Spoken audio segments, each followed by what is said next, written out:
Good morning, ladies and gentlemen. I will speak both in English and in Arabic. My text will be available. The speech is written. Please find it from the organizers.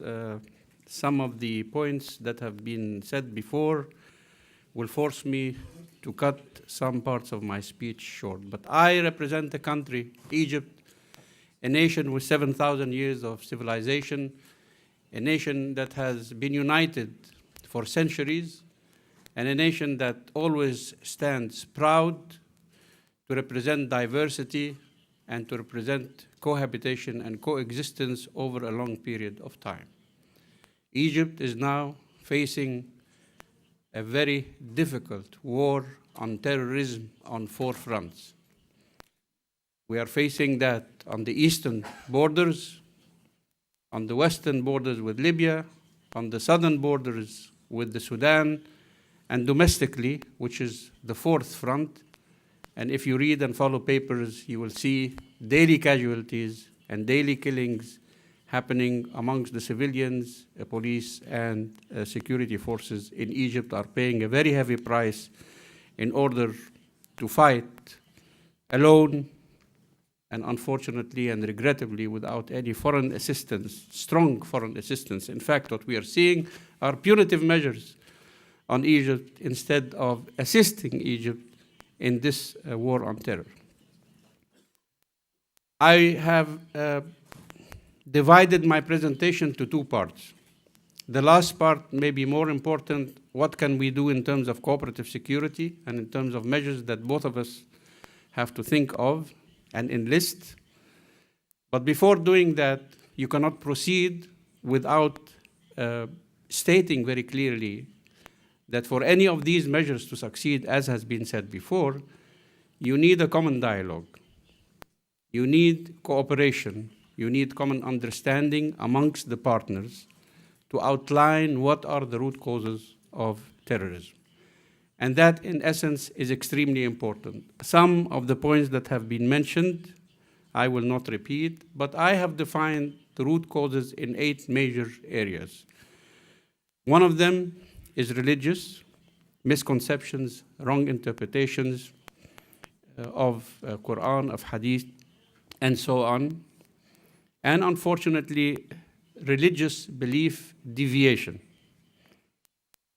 This has been linked also to an old school of thought that has defined our part of the world to be land of peace and the western part of the world to be Dar al-Harb wa salam. Some of these thoughts have been permeated outside of the borders, and the failure of dialogue with those who permeate these ideas, and especially in prisons, and we must confess that some of these people who commit crimes and enter prisons because of those crimes have gone through what we call muraga'at fiqhiyya, or meaning a dialogue between religious people and their religious people in order to come to a common understanding. Thinking that after several years, and if you give a pardon to some of these people in prisons, they will emerge as better citizens, and their molding and their religious belief will be ameliorated. Unfortunately, this has not happened. What does this tell us? It also tells us something that has not been mentioned before, that state religious institutions who are facing jihadist ideologies, who are facing every Friday a fight for minarets, and who is going to deliver the Friday sermon, for example, from the minaret, are not doing their job. I do not want to say they are failing. They are trying very hard, but they need more assistance. They need more help. They need a policy of reach out to remote areas, and I think in that field it is important that we all consider a stronger role for the pivot of modernization, or the pivot of compassionate Islam, which is the University of Al-Azhar for thousands of years. This school of thought should be augmented, should be solidified. Unfortunately, we are not doing that, and Al-Azhar stands alone to fight this cruel war in very difficult circumstances. I will mix my speech in both Arabic and English as I said. في سنة حكم الإخوان المسلمين عندما بدأت الحكومة في تشكيل الحكومة، وجدنا إصرار من جانب حكومة الإخوان في هذا الوقت على الاستحواذ على بعض الوزارات المهمة، وهذا يعطي الفكر أو يعطي الدروس المستفادة اللي احنا المفروض نستفيد منها سويا. يعني كنا نتوقع مثلا أنهم يعني يحرصوا على وزارة الداخلية، على وزارة الخارجية، لا، هم كان حرصهم في أول الأمر أول المطالب على وزارة الشؤون الدينية والأوقاف ووزارة التعليم. فهذا يعطي الفكر أو يبين الفكر في كيفية تشكيل الرأي العام والبدء من القاعدة إلى فوق في تغيير هوية الأمة. وبالتالي تعرضت الدولة the state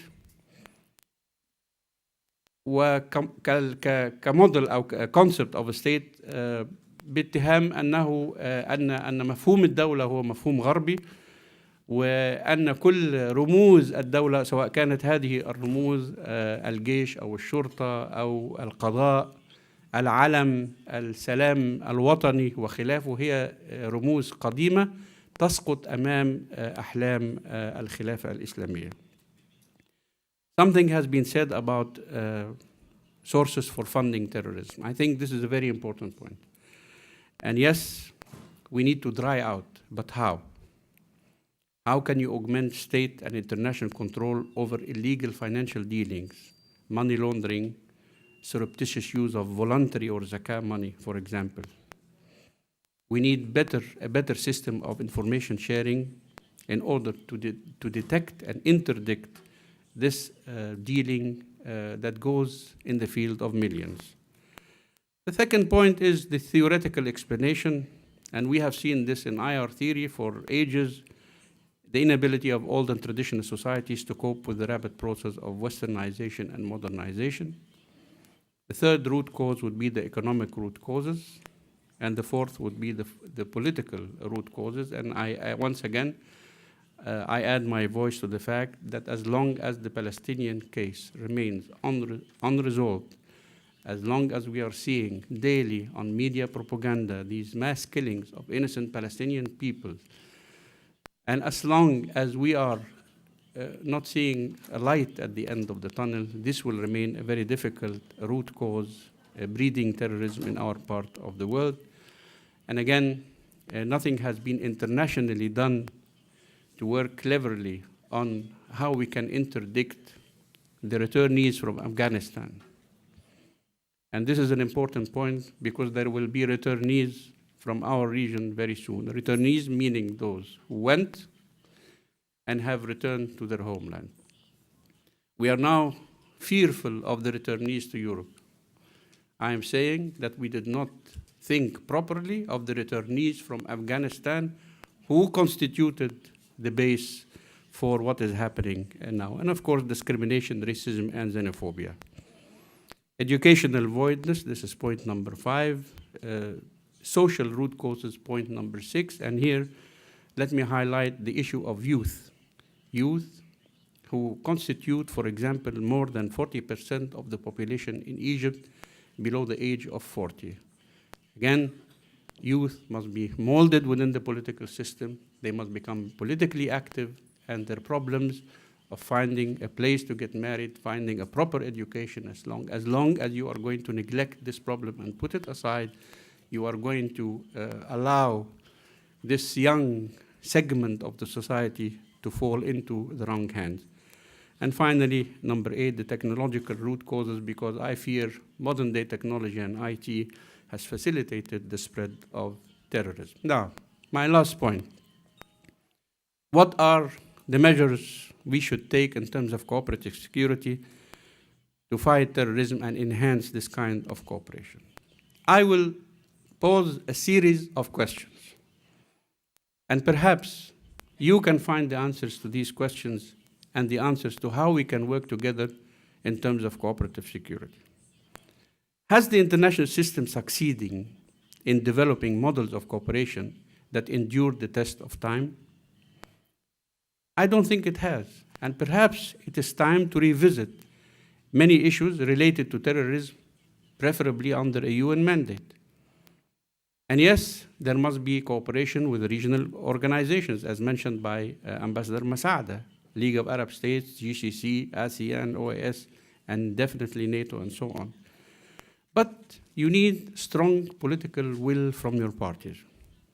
And you must also understand that these efforts will fail as long as countries offer safe haven to proven convicted terrorists, allow these terrorists abroad to establish their own non-governmental organization, collect funds, and remit these funds back home to funnel terrorist operations. Question number 2. Has Security Council Resolution 1540 and the international mechanism therein succeeded? I argue that 1540 was successful. It established a norm of cooperation. It widened international participation. But how effective was it? What synergy, what solutions did the committee, the 1540 committee, create in troubled spots and learn from mistakes committed in Afghanistan? The third point, anti-pirates. There is a war in the Horn of Africa, and we seem to neglect that war, and I'm not really sure what sort of international cooperative security measures we have all taken to interdict, to stop this war in the Horn of Africa, which affects our security, our lanes of navigation, our energy resources, and so on. And therefore, when you study the global problem of terrorism, please do not forget this important area of the world, which is what is happening before the shores of Somalia.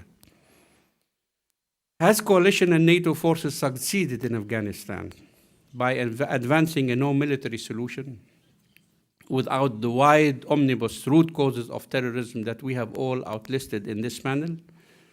Have we solved the problem of nexus between small arms and light weapons, narcotics and drugs, illicit trade, and ideology in Afghanistan? Today, we are paying the price of coalition forces' failure in this regard in Afghanistan, and failure of mistakes that have happened over a long period of time and which are being replicated with this same manner.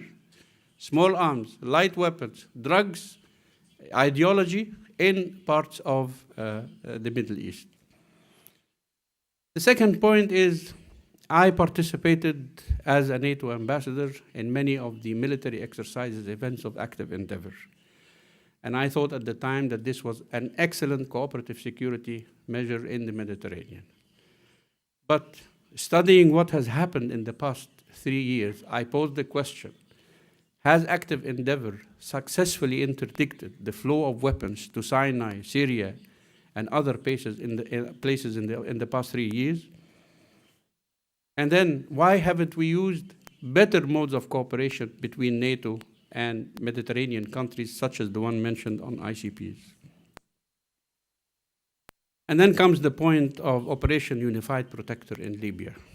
I argued at the time, almost 3 years ago, again with the admiral in charge of this operation from Strike Force Naples, if I'm not mistaken, that although the operation itself, Unified Protector, was correct, the operation failed to secure the hardware barracks and allowed the illicit import or exports of weapons to other places, including Egypt, North Africa, and south of the Sahara.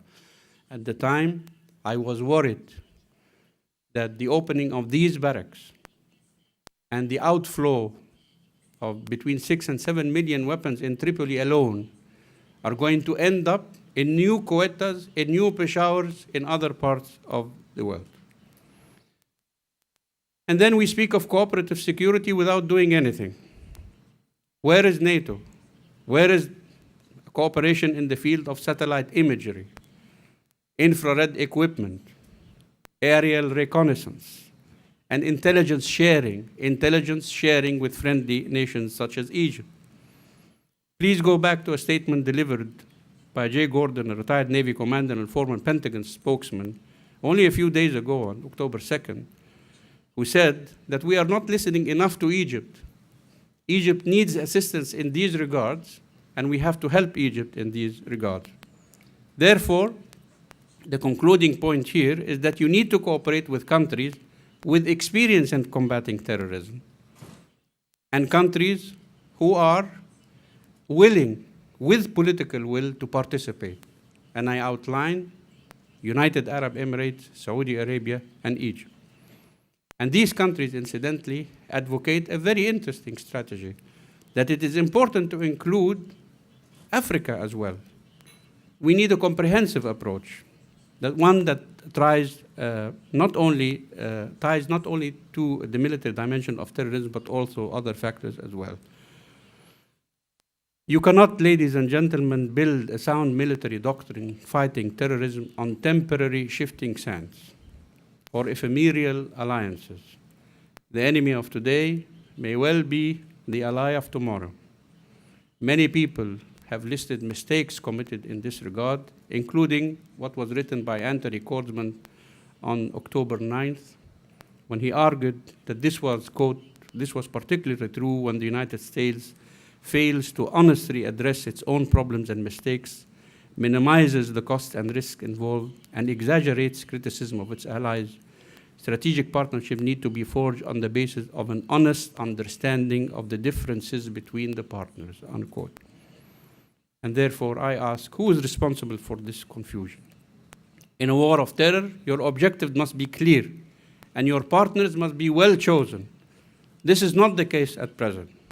In Syria, as well as in Iraq, we did not learn from US mistakes, playing with ethnic and sectarian divides, resulting in the present state of confusion and civil war. The same, incidentally, is now happening in Yemen. And we have not done enough in terms of sanctions to interdict, to stop the flow of money and to prohibit the sale of stolen oil from Iraq and Syrian oil fields by terrorist organizations and so on and so forth in the international market. Can anyone tell me, when we are hearing that the daily revenues to Daesh, to ISIS, amount to $3 million a day, who allows for this selling? Who allows for this buying? What is the international monetary system doing in this regard? Where is the Security Council in this regard? What are the sanctions in this regard? In conclusion, ladies and gentlemen, moderate regimes who assisted in the global campaign against terror, including my own country, Egypt, may be temporarily sidelined and their military assistance shelved. And in the same time, we expect them to succeed in the war on terror, unfortunately alone, without any foreign assistance. Our partners in the West did not heed our warnings and move until US, French, and UK citizens were brutally murdered and beheaded. What we need now is a long-term strategy of cooperation with moderate Arab regimes, work with them to build a durable coalition. Don't defeat them, don't step over them. Listen to their advice before Western foreign combatants return to Europe and elsewhere with an ideology of hatred and a practice of death. Thank you, ladies and gentlemen.